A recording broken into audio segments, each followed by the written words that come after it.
Kita dengan mengucapkan puji dan syukur untuk semua nikmat dan rahmat Allah yang senantiasa ada dalam setiap detik hidup yang kita jalani.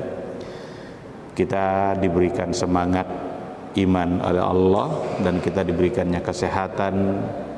Nikmat iman dan nikmat sehat itulah yang bisa membuat kita hadir di rumah Allah pada maghrib yang penuh berkah ini.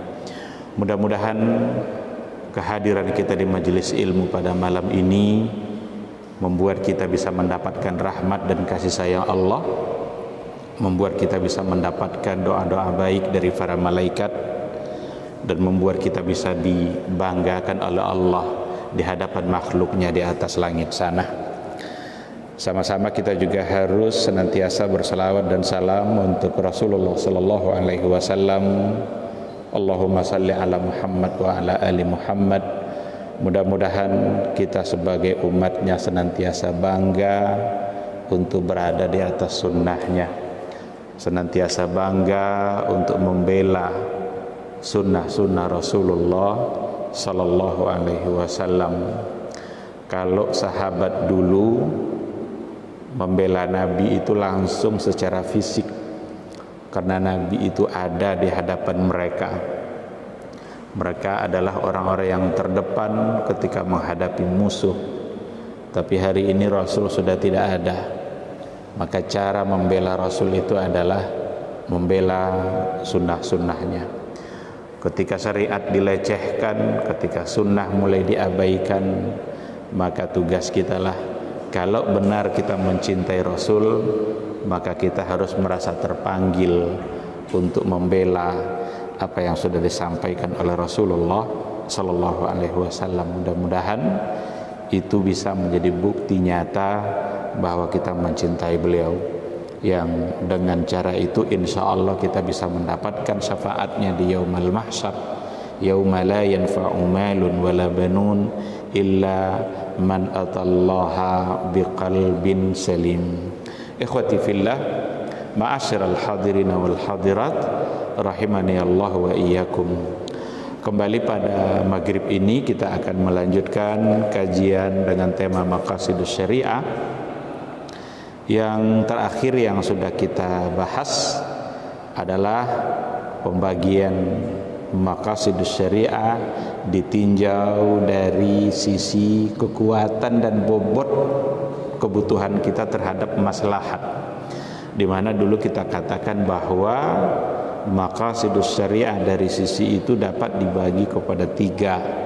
Ada yang masuk dalam kategori al-maqasid, maqasid tujuan utama dan asasi dalam agama, dan ada yang masuk dalam kategori al-maqasidu al-hajiyah. Kita punya hajat terhadap maksud itu. Allah turunkan hukum-hukum itu karena memang ada hajat kita di dalam hukum itu. Sedangkan yang ketiga adalah al-maqasidu at-tahsiniyah. Tahsiniyah itu sifatnya adalah penyempurna. Tak pun ada dia, kita insya Allah akan bisa hidup, tapi kurang sempurna. Ada etika yang tidak terjaga. Maka dengan adanya ad-daruriyah, adanya al-hajiyah, dan adanya at-tahsiniyah, maka sempurnalah agama ini dan sempurnalah kehidupan kita dengan tiga bentuk maqasid itu. Ikhwati fillah, kita baru masuk pada bagian yang pertama dan itu pun belum selesai, karena kita katakan bahwa al-maqasidu ad-daruriyah itu ada lima hal pokok yang ingin dijaga oleh Allah dalam kehidupan kita. Ini asas. Kenapa dikatakan asas? Karena kalau yang lima ini rusak kehidupan kita. Kalau yang lima ini tidak terpelihara, kacau balau kehidupan kita. Dan Allah tidak menginginkan hidup kita itu kacau balau.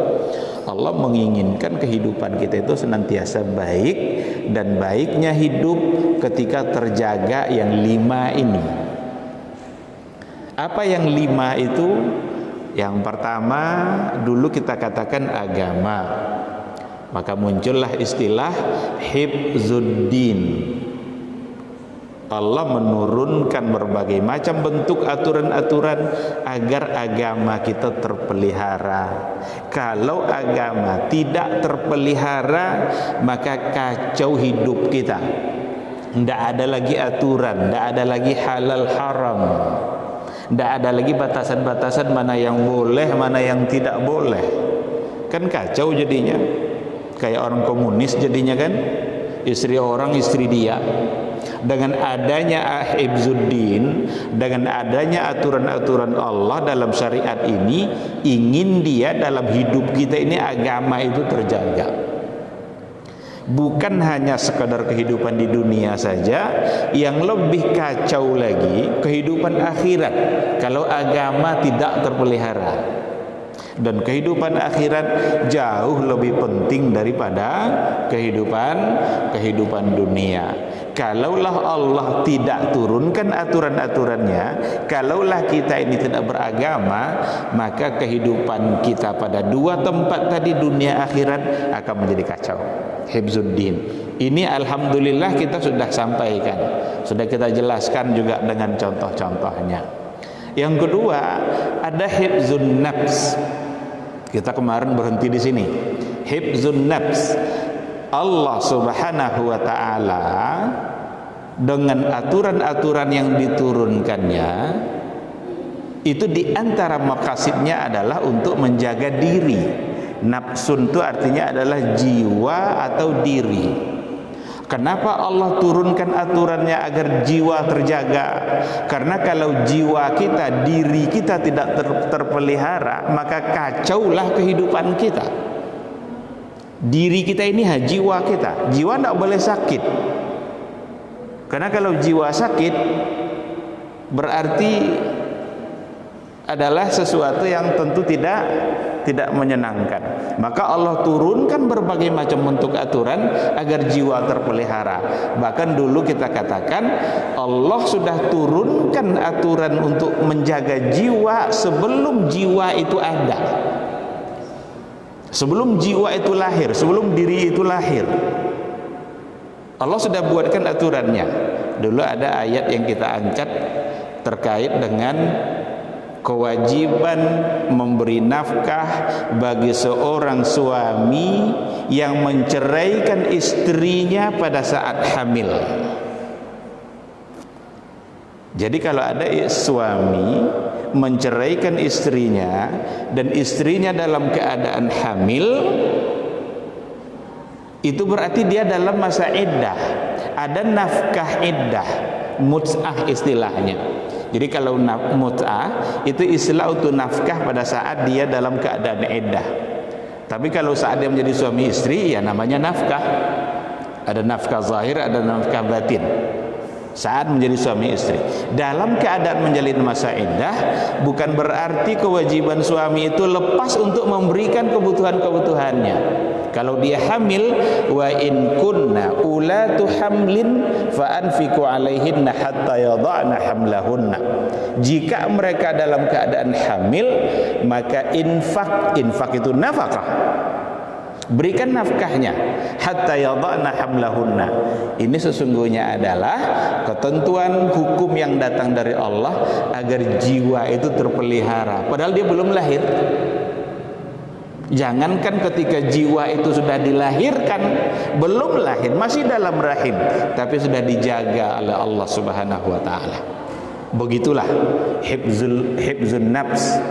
Aturan-aturan yang disampaikan oleh Rasulullah sallallahu alaihi wasallam yang tujuannya adalah untuk menjaga diri. Bahkan ini nanti kita akan bisa lihat apapun perbuatan-perbuatan, kalau seandainya itu bisa merusak diri dan jiwa, maka pasti perbuatan itu terlarang. Kita gampang untuk menyimpulkan seperti itu, karena memang Allah menginginkan diri itu terjaga. Apa saja perbuatan kalau seandainya bisa merusak diri dan jiwa, pasti agama melarang. Apa saja. Begitulah Allah ingin menjaganya. Bahkan kalau ada orang gara-gara beribadah dia jadi sakit, tidak boleh malah. Coba bayangkan. Ini yang kita hadapi sekarang ini kan. Boleh tidak ke masjid, sekarang kan sudah agak ringan nih. Sudah dibolehkan dulu, ketika tidak dibolehkan ke masjid gara-gara virus. Salahkah kita tidak ke masjid gara-gara virus? Ya tidak. Karena kalau memang tujuannya adalah untuk menjaga diri, karena kalau kita datang juga dan akan menyebabkan diri menjadi rusak, maka agama tidak membolehkan.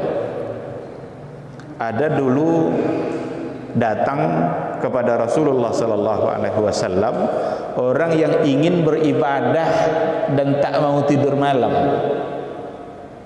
Ingin dia beribadah sepanjang malam, tak ingin tidur. Karena dia ingin menandingi amalnya Nabi. Nabi itu kan amalnya banyak, dosanya terampuni, dijamin masuk surga. Maka berencanalah dia untuk beramal terus sepanjang malam dan tidak tidur. Tak setuju Nabi. Padahal ibadah kan. Ada pula di antara mereka yang ingin puasa terus setiap hari. Dilarang oleh Nabi. Maka muncullah hadis saumul wisal atau siyamul wisal, puasa yang tidak putus, puasa terus. Tidak ada saat di mana dia berbuka. Dilarang oleh Nabi. Apa kata Rasul? Innama ana akhsyakum wa atqakum. Saya ini lebih takwa dari kalian, lebih takut kepada Allah daripada kalian. Tetapi saya, kata Rasul, ana usalli wa ana arqud. Saya sholat malam tapi saya juga tidur. Ana asumu wa ana uftir. Saya berpuasa tapi saya juga berbuka. Wa ana atazawwajun nisa, dan saya juga nikah dengan perempuan. An-nikahu sunnati faman raghiba an sunnati falaysa minni. Nah, jadi kalau gara-gara beribadah saja membuat hak diri tidak terpenuhi, itu malah menjadi sesuatu yang terlarang. Nah, jadi itu istilah untuk hifzu an-nafs. Dulu kita berhenti sampai di sini. Sekarang kita akan lanjutkan. Yang ketiga, al-maqasidud daruriyah, yang ketiga itu adalah menjaga akal. Yang dalam istilah maqasidus syariahnya hifzul aqli. Allah Subhanahu wa taala menurunkan berbagai macam aturan-aturannya dalam agama agar akal kita terpelihara. Kenapa akal itu harus terpelihara? Karena kalau akal yang rusak kehidupan kita. Kalau akal yang sudah tidak beres, hidup kita akan kacau. Kita bisa hidup begini karena akal kita masih sehat. Dan Allah Subhanahu wa taala meletakkan pembebanan itu hanya bagi yang berakal.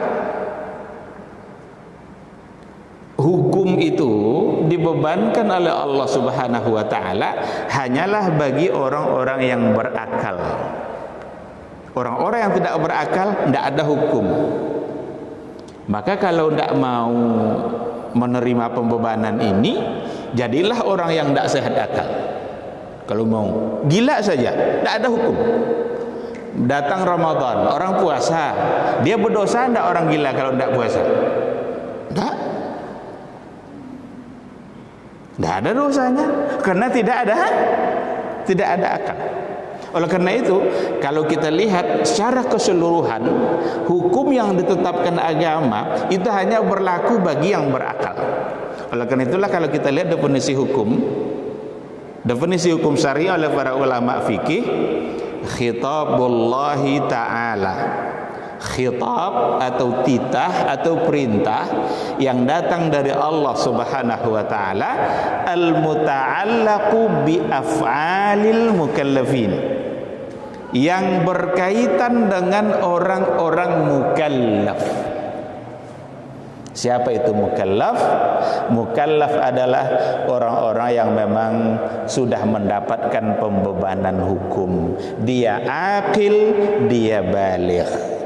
Akil, berakal dia, sehat akalnya. Baligh itu artinya adalah sudah sampai umur di mana memang dia pantas untuk dibebankan hukum. Maka dalam hadis yang lain dikatakan rufi'al qalamu an salas, diangkat hukum Allah itu dari 3 orang. Tidak ada hukum bagi mereka. Kalau kita lihat yang 3 ini, semuanya ada fokusnya pada akal yang belum cukup. Siapa yang 3 ini? Anis saghiri hatta yahtalim, dari anak kecil sampai dia yahtalim. Yahtalim itu artinya mimpi basah yang menandai kalau dia sudah dewasa. Anil majnuni hatta yafiq, orang yang gila sampai akalnya sehat. Anin naimi hatta yastayqiz, orang yang tidur sampai dia bangun. Ini kalau kita lihat yang 3 ini fokusnya ada pada akal, maka akal harus sehat. Pertama, anak kecil. Kenapa tidak ada pembebanan bagi anak kecil? Akalnya belum sempurna untuk menerima pembebanan hukum. Dia belum bisa menguasai dirinya sendiri, apalagi untuk dibebankan hukum. Maka banyak dalam agama ini syaratnya adalah baligh. Kapan sholat itu wajib? Kalau dia baligh. Kapan puasa wajib? Kalau dia baligh. Transaksi jual beli tidak boleh dilakukan oleh anak kecil. Tidak paham dia uang itu. Nanti belanja dia 20.000, dikasih uang 50.000, tidak tahu dia berapa kembaliannya karena dia masih kecil. Anak kecil itu kalau kita kasih uang 50.000 tapi udah lusuh, udah buruk, tidak diterimanya. Dikasih uang 2.000 yang baru-baru itu di hari Lebaran, betapa gembiranya karena dia kecil. Maka ada pada akal yang belum sempurna. Orang gila jelas, orang tidur tidak ada hukum. Oleh karena itu, apapun kesalahan kalau dilakukan oleh yang 3 ini tidak tercatat sebagai kesalahan. Tidak berlaku dia sebagai tidak tercatat sebagai dosa karena dia akalnya tidak sempurna. Ini banyak masalah ini di sini. Kita kalau mau ambil contoh, kalau seandainya ada seorang suami tidur mimpi, ngigau dia. Dalam mimpinya itu dia mengatakan, wahai istriku, kamu saya ceraikan. Jatuh tidak talaknya? Jawabannya tidak. Kenapa tidak? Karena dia mengucapkannya dalam keadaan akal yang tidak sehat. Atau ada non muslim tidur ngigau dia. Ucapan ngigaunya itu hebat sekali. Dia ucapkan 2 kalimat syahadat sambil tidur. Kira-kira pas bangun tuh muslim enggak dia? Jawabannya tidak. Kenapa tidak? Karena akalnya yang tidak menyadari dengan apa yang dia ucapkan. Nah, oleh karena itu akal haruslah sehat. Karena kalau akal yang tidak sempurna, maka tidak ada pembebanan hukum. Tapi ada diskusi-diskusi dalam buku fikih yang bisa kita lihat. Kalau memang anak kecil itu belum ada pembebanan hukum, kira-kira kalau anak kecil pergi umroh sah enggak? Ada orang tua yang kaya, sulit dia ngabisin uangnya, dibawa semua anaknya pergi umroh. Ada yang umur 8 tahun, ada yang umur 5 tahun. Bolehkah? Atau haji, dibawa haji oleh dia semuanya, keluarganya. Ada yang balik, ada yang tidak. Sahkah hajinya? Ini dibicarakan oleh para ulama terkait dengan persoalan akal tadi itu. Oleh karena itu dibagi-bagi lagi sah itu oleh ulama fikih.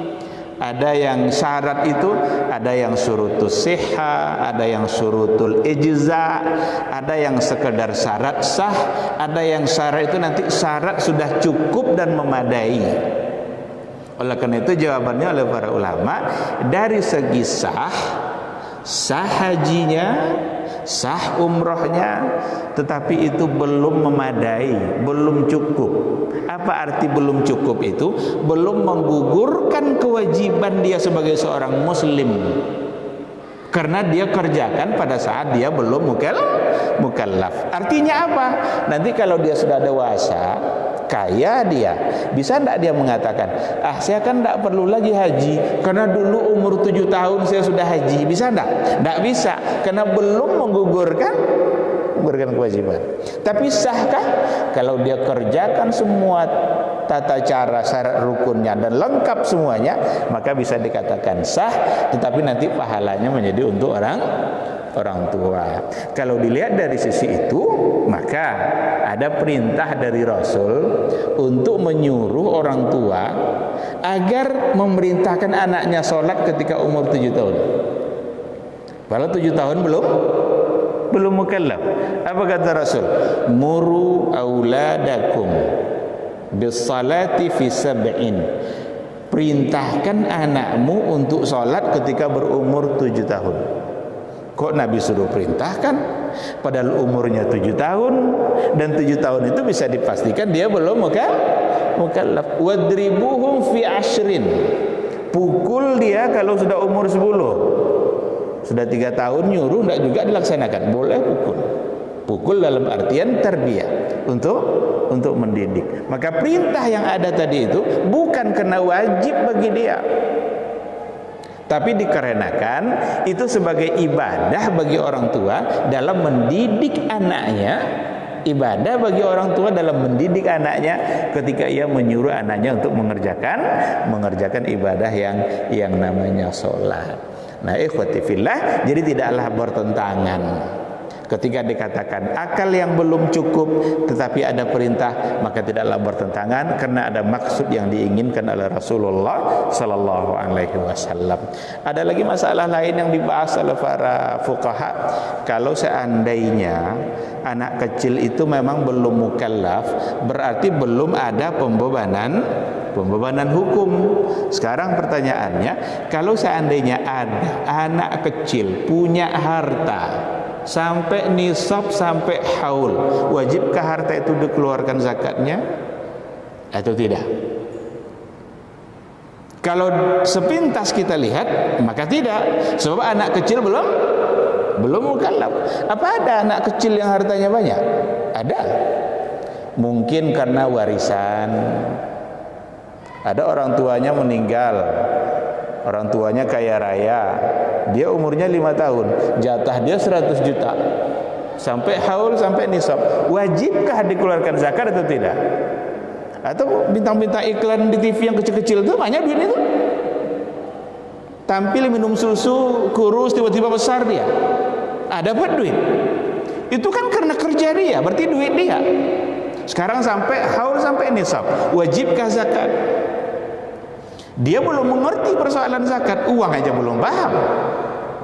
Tetapi yang menjadi kewajiban di sini bukan pada anak kecilnya, tapi ada pada aulia, ada pada walinya. Maka Rasulullah sallallahu alaihi wasallam berpesan kepada aulia yatama. Siapa itu aulia yatama? Para wali-wali yatim yang diberikan kepercayaan untuk menjaga anak-anak yatim, yang sekaligus menjaga hartanya. Kalau dikatakan anak yatim berarti masih kecil, karena batas yatim itu baligh. Kalau dia sudah balik berarti tidak lagi masuk yatim. Kalau sudah balik masih aja yatim, ini kita nih yatim semua mungkin nih. Nah, jadi ada pesan Rasul kepada aulia tama. Apa kata Rasul? Kembangkanlah harta mereka. Jadi kalau ada harta pada tangan aulia, para wali, kembangkan harta itu hatta la ta'kulahu sadaqah, agar harta itu tidak habis saja oleh zakatnya. Dan hadis itu dipahami oleh para ulama bahwa harta anak-anak kecil yang ada di tangan para aulianya, para walinya, walinya lah yang diminta untuk mengeluarkan atau bertanggung jawab untuk mengeluarkan, menghitung-hitung berapa harta yang harus dikeluarkan. Ikhwati fillah, jadi kembali kita kepada hifzul akal. Betapa memang akal itu menjadi penting untuk dijaga, karena akal itu adalah mahattatut taklif. itu, berangkatnya hukum itu, terminalnya hukum itu adalah akal yang sehat. Oleh karena itu, apapun perbuatan, kalau seandainya bisa merusak akal, maka agama pasti akan melarang. Yang biasa dijadikan contoh itu dalam buku-buku maqasid itu banyak sekali. Di antaranya adalah kenapa Allah melarang mabuk-mabukan.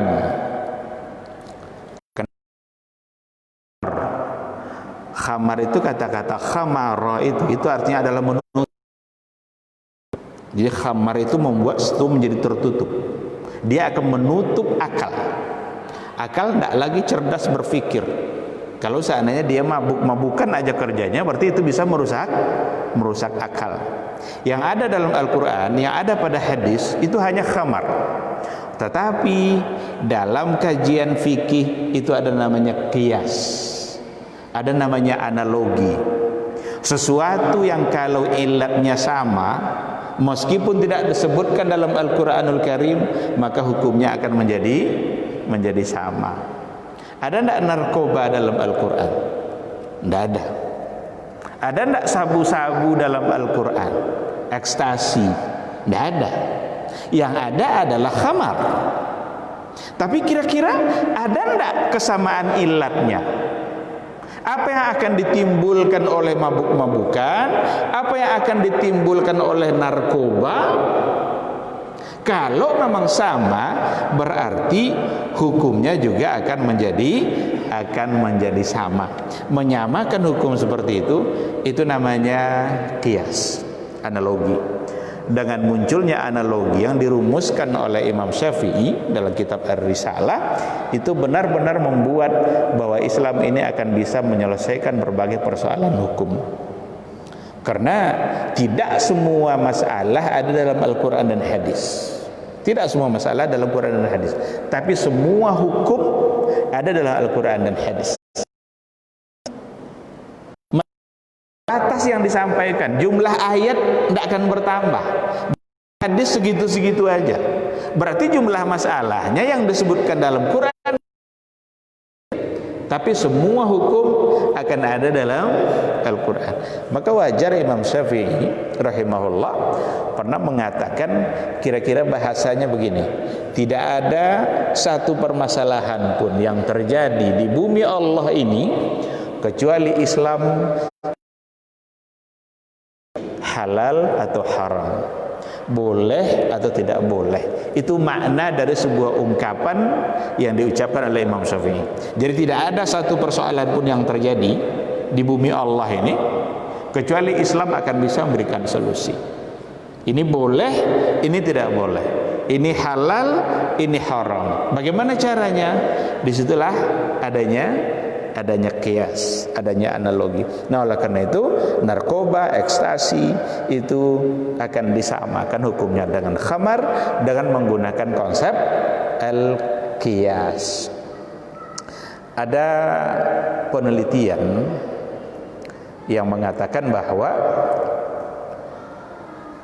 salah satu dari yang akan bisa merusak akal, saraf akal itu akan bisa rusak ketika mata ini sering melihat hal-hal yang sifatnya porno. Ada penelitian. Maka berdasarkan ini, itu juga merupakan sesuatu yang diharamkan oleh agama karena bisa merusak akal. Mudahnya memahami dengan yang tadi itu, untuk menjaga diri juga seperti itu cara memahaminya. Apa saja kalau seandainya bisa merusak akal, maka agama pasti melarang. Sebab Allah Subhanahu wa taala menginginkan akal kita itu terpelihara. Itulah sebabnya berat hukumannya bagi mereka-mereka yang melakukan sesuatu yang bisa merusak akal. Itu dulu pada masa Rasul, yang mabuk-mabukan itu cambuknya berjumlah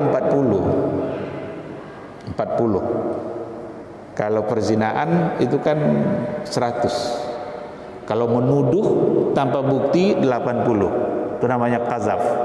Itulah bentuk hukuman pidana yang ada dalam Islam. Kalau sekarang sudah dirubah semua hukuman itu.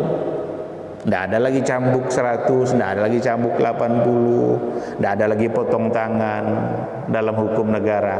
Apa perubahannya? Dirubah jadi penjara. Sebentar dapat remisi. Merubah menjadi penjara itu belum pasti di situ ada keadilan hukum. Karena dengan berbeda salah lalu hukumnya sama, itu saja sudah tidak adil. Sehingga apa aja kesalahannya hukumnya sama. Kalau Islam enggak. Mencuri potong tangan, berzina rajam, membunuh dibunuh juga, qisas. Kita tidak sedang menggugat hukum negara sekarang ini, agar kita paham apa yang ditetapkan oleh Islam itu pasti akan lebih memiliki keadilan hukum. Nah, untuk mabuk-mabukan ada 40 kali cambuk. Di zaman Ali bin Abi Thalib itu dirubah hukum itu, ditambah oleh Ali bin Abi Thalib menjadi 80. Atas dasar apa Ali bin Abi Thalib menambah? Karena pertama, mabuk-mabukan sudah semakin banyak, sudah dianggap biasa. Agar ada efek jera, Ali beristihad. Apa kata dia? Mabuk itu biasanya membuat seseorang itu mengeluarkan kata-kata yang tidak dia sadari. Yang mungkin saja dari kata-kata itu ada semacam tuduhan. Mungkin dia menuduh seseorang tanpa bukti. Kalau memang seperti itu, maka Ali bin Abi Thalib berkesimpulan perlu ada hukum yang memiliki efek jera, maka digantinya menjadi 80. Itu semua menggambarkan agar orang menghindarkan sesuatu perbuatan yang bisa merusak akal. Nah, jadi ikhwati fillah, sayangnya Allah kepada hambanya, diturunkanlah aturan-aturan yang berkaitan dengan penjagaan terhadap akal. Tinggal lagi kita sebagai hamba Allah yang benar-benar harus mentaati aturan itu agar akal kita tetap sehat.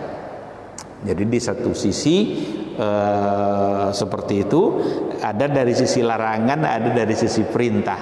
Jadi cara menjaga hukum itu kan seperti itu. Allah berikan perintah, Allah berikan juga larangan, tapi tujuannya sama. Kita ketika diperintahkan untuk memakan makanan yang bergizi, dilaranglah oleh Allah untuk memakan makanan yang, kan ada banyak yang haram-haram itu, yang kadang-kadang orang bangga pula memakannya. Itu dikarenakan Allah bisa merusak. Nanti akan lebih tepat dibahas itu ketika bicara tentang hibzu an-nafs yang sebelumnya. Kenapa Allah berikan aturan-aturan larangan dalam bentuk makanan ini tidak boleh dimakan, ini tidak boleh dimakan? Ketika ada larangan makan itu pasti karena mendatangkan kemudaratan. Tapi orang kadang bangga pula, ada sate ular, ada macam-macam. Padahal Allah sudah melarang untuk memakan. Nah, maka perintah dan larangan itu semua adalah ujian bagi keimanan kita. Kita diuji oleh Allah dengan perintah, diuji dengan larangan. Jangan bangga pula untuk melanggar aturan-aturan Allah. Berarti kita tidak lulus dalam ujian itu. Ikhwati fillah, kita masuk pada poin yang berikutnya. Yang ketiga tadi hibzul akal.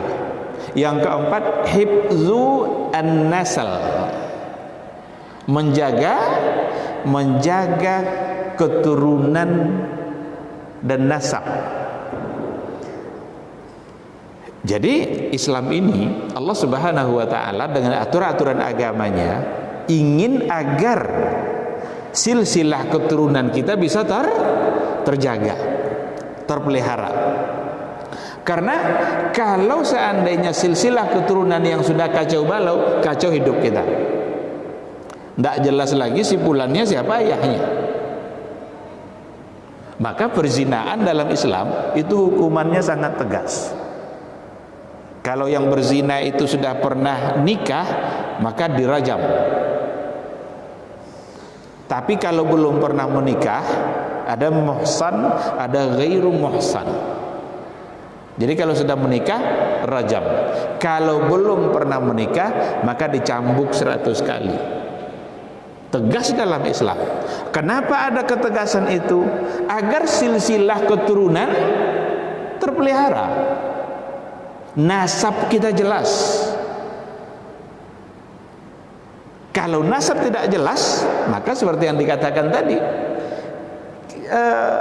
orang aja kalau ada anak kecil, ini fakta dalam kehidupan. Dia jadi anak angkat oleh seseorang, tapi dia tidak pernah diberitahukan siapa ayahnya. Satu saat nanti anak ini tahu dia siapa ayah yang sebenarnya. Ada tidak kira-kira perasaan lain dia? Oh, ternyata ayah saya bukan ini ayah kandung saya. Ada ayah kandung saya yang lain. Ada sesuatu yang kurang rasanya pada. Itu menggambarkan bahwa silsilah keturunan itu dalam kehidupan harus jelas. Maka hukum anak angkat itu sudah dihapus oleh agama. Kalau kita mau asuh anak, boleh, itu baik, akan menjadi pahala bagi kita. Tapi jangan pernah menisbatkan bahwa ayahnya adalah kita. Kita angkat anak, ada orang yang baru saja lahir, diangkat jadi anak dia, lalu dinisbatkan kepada dia sebagai orang tuanya. Hukum tidak akan berlaku. Tidak akan berlaku itu maksudnya seandainya nanti dia sudah dewasa, dia tidak berhak jadi walinya, karena bukan dia yang ayahnya. Siapa yang jadi walinya? Sultan. Atau kalau ada ayah kandungnya, maka ayah kandungnya yang harus menjadi wali. Anak angkat tidak berhak untuk mewarisi. Tidak ada hak waris bagi anak angkat. Tapi boleh diberikan sebagai wasiat wajibah. Ada istilahnya wasiat wajibah, diberikan wasiat harta. Dia tidak punya anak, yang ada hanya anak angkat. Secara hukum fikih tidak ada hak waris, tapi boleh dia diberikan harta itu atas nama wasiat wajibah. Tapi kalau dia berbohong, dinisbatkan anak itu kepada dia, lalu dibagi harta itu atas nama anak kandungnya, berarti salah secara fikih. Nah, ini berarti sesuatu yang harus dijaga. Maka apa saja perbuatan yang akan bisa membuat kacau balau nasab, agama pasti melarang. Seperti perzinaan, itu sudah jelas, ada ayatnya dalam Al-Quran. Sekarang dalam kajian-kajian fikih kontemporer itu banyak sekali dibahas hal-hal yang agama melarang karena akan menyebabkan kerancuan nasab. Apa contohnya? Cloning. Apa hukum cloning manusia? Cloning itu memfotokopi. Coba bayangkan, istinsah istilah Arabnya.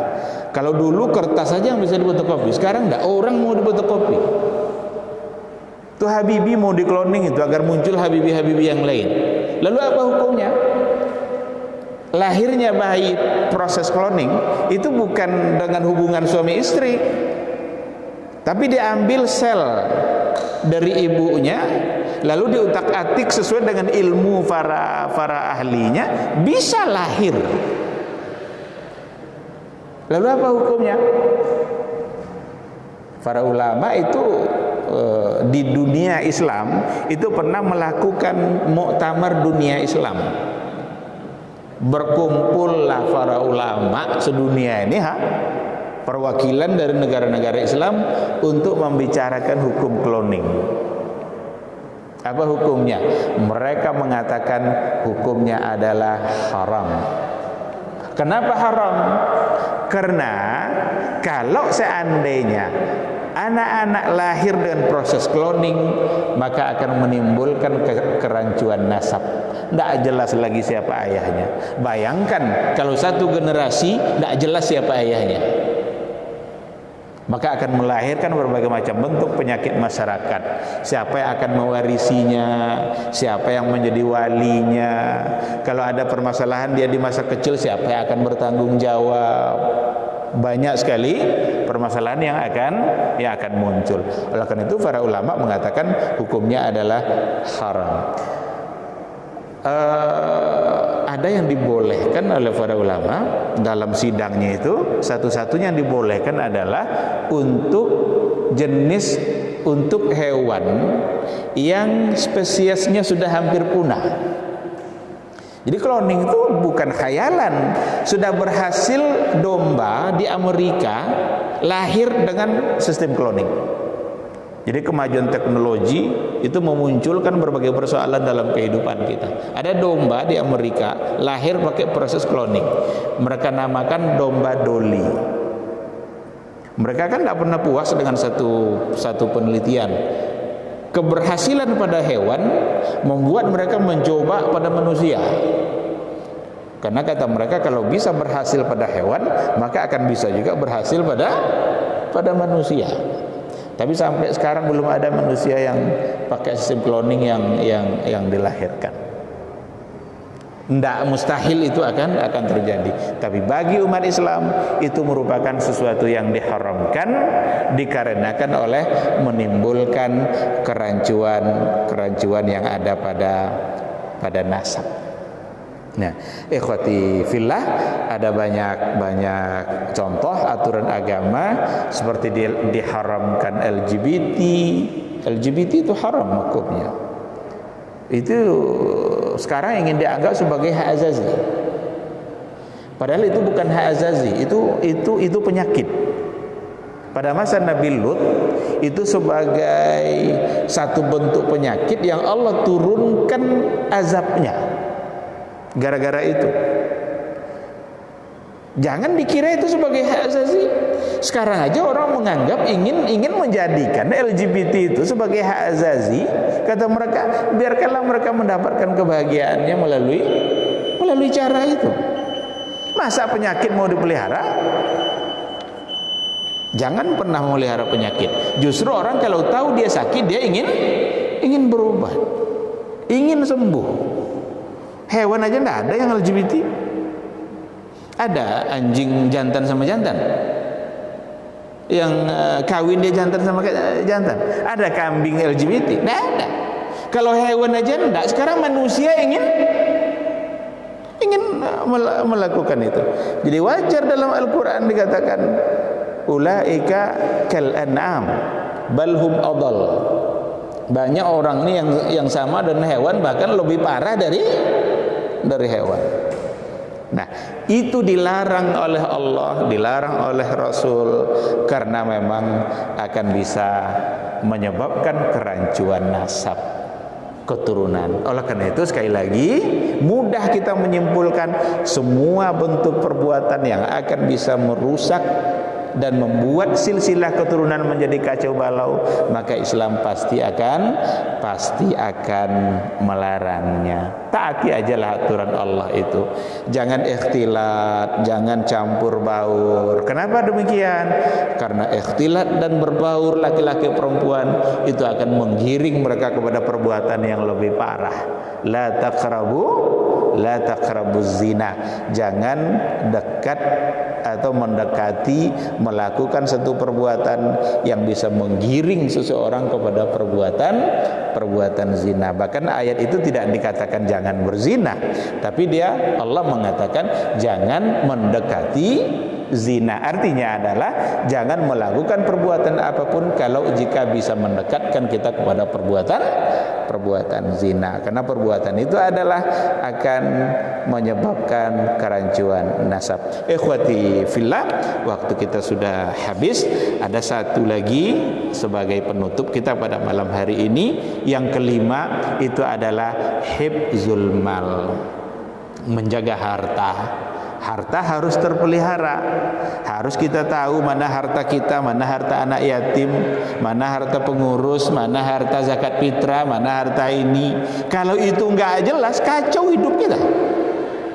Maka Allah menurunkan berbagai aturan agar harta terpelihara. Karena Allah tahu semua orang cinta harta. Mencintai harta itu fitrah. Zuyyina linnasi hubbus syahawat. Ada syahwat yang dihiaskan oleh Allah pada semua diri manusia, termasuk diantaranya adalah harta. Harta melimpah. Apalagi zaman sekarang, gara-gara uang 100.000 bisa berbunuhan. Tidak ada yang tidak mencintai harta. Karena semua orang cinta harta, maka Allah perlu mengatur. Allah mengatur, memberikan aturan agar harta itu terpelihara, sehingga kita bisa memilah-milah mana yang hak kita, mana yang hak orang lain, mana yang milik kita, mana yang harus dizakatkan. Itu semua ada dalam aturan Allah Subhanahu wa ta'ala. Simpulannya juga sama. Apa saja perbuatan jika akan bisa merusak kehalalan harta kita, maka juga akan menjadi terlarang. Apa contohnya? Dilarang gharar.